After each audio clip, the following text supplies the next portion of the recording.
Hi, welcome to Penny's Crafts Creations. Thanks for joining me today and taking time out of your day to craft with me. Today I am working on stocking stuffers, and I'm using the chocolates that I picked up the other day in my Walmart little collective haul that I did.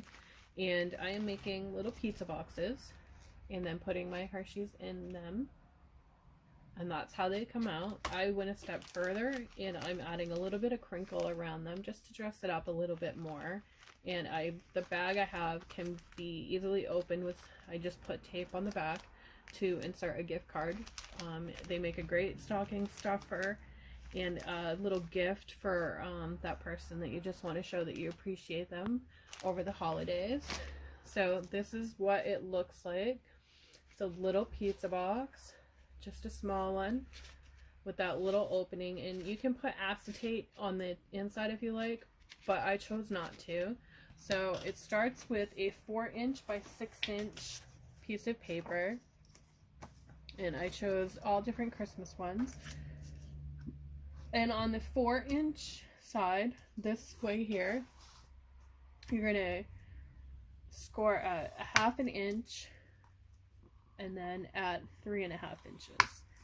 Then turn it, you'll score at 1/2 inch, then at 2 3/4, then at 3 1/4, and then at 5 1/2. And that's all the scoring you're going to do. So we'll set this aside.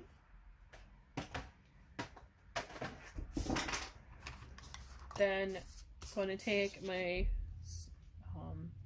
bone folder, and I'm just gonna burnish each of those folds that I just did by going all the way around and pushing down right against that fold.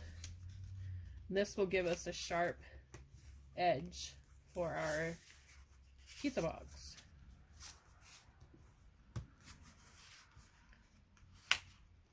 And I'm using double-sided paper for some of them.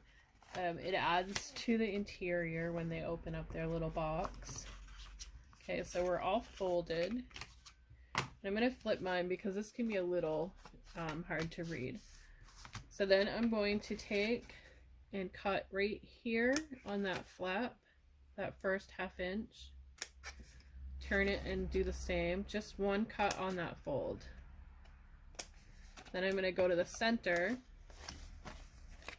and I'm going to cut there as well. But when I do this one, I'm going to cut in just a little bit on an angle on both sides. So I have just a slight triangle. So you have just a tiny little triangle. And I'm going to do that with both sides. Just a tiny little sliver of a triangle.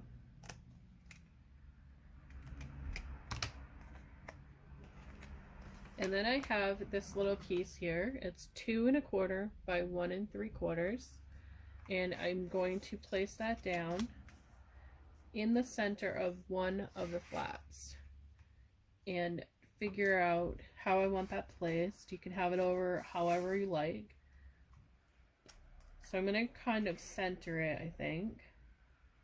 And then I'm just going to take a marker and draw around it. So I'm tracing that out. Being careful not to mark my paper up. And then I'm going to take one of these. It's a score. I'm not score, a cutter. It's a finger cutter. I saw Posh Paper Lady use one of these, and I knew when I saw her doing it that it would come in so much handier than using these to cut the papers. It has more of a precise follow when you're cutting down. You can use a ruler to help you cut along these lines so you get them a little bit more straight if you like. But I find using this works really well, and I picked mine up at, I think it was Joann Fabrics. So then that just pops out.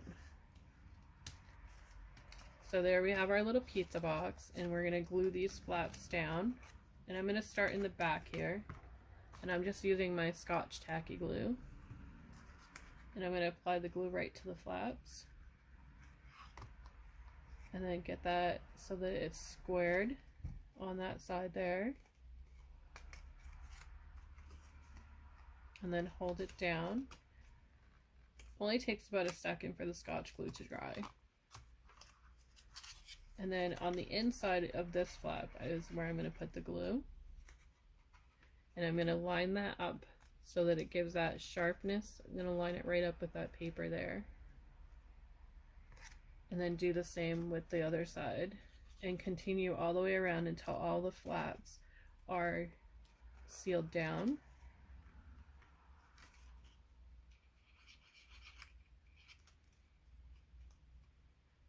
So you have a total of 6 flaps that you need to glue down. Because you have your center and then your 2 ends. 4 ends, sorry. I don't know why I said 2.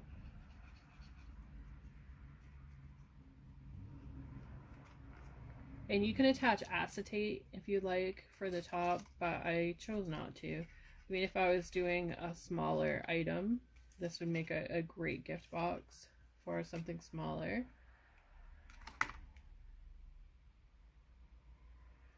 Next we have our, oops, I put that one on an angle. Good thing I caught it before it dried.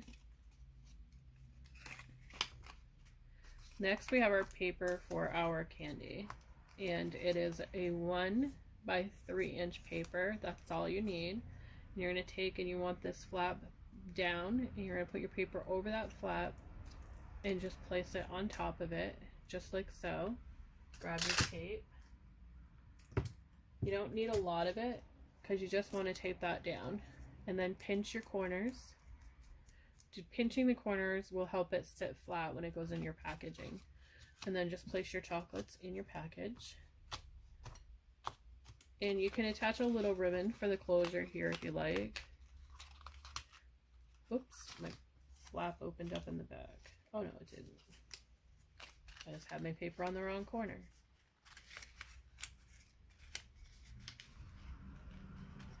Okay, so then we have our little box. You're going to take about 8 inches of ribbon. I'm using that sheer one that I picked up. I keep calling it sheer, the shimmery one that I picked up at Dollar Tree.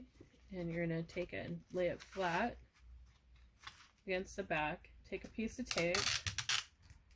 And you're going to want to go against your fold here. Not your fold, your flap on your ribbon. So you want to get both sides of that ribbon underneath that tape. That will help keep it in place. And then just take your bone folder and just push down on that. That will also help keep it there. And there you have it. You have your little gift box with your chocolates.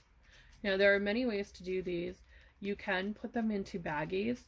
I've done that one year, but this year I wanted to do something a little different and dress them up a little bit better. So there you have it. Thank you for watching and have a great day.